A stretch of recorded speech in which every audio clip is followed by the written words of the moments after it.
చిన్నజీయర్ స్వామి గారు ఈ మధ్యన జరిగినటువంటి ఒక కార్యక్రమంలో ఆయన మాట్లాడినటువంటి ఆ ప్రసంగం మొత్తంలో ఒక అంశం లేవనెత్తాడు.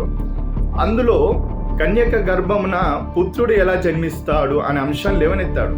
దానికి సమాధానం ఇవ్వదలుచుకున్నాం.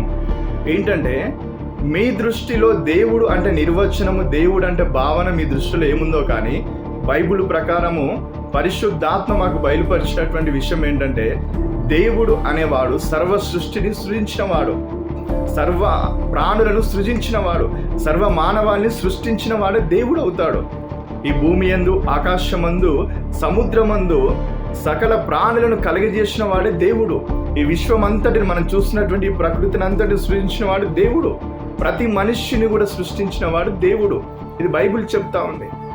అయితే మేము నమ్మిన ప్రకారము ఈ సర్వ సృష్టిని సృజించినటువంటి దేవునికి, సర్వ మానవాళిని, కొన్ని వేల కోట్ల జనాభాను సృష్టించినటువంటి ఆ దేవునికి కన్యక గర్భంలో ఒక పుత్రుని జన్మింప చేయడం అసాధ్యం ఎలా అవుతుందండి?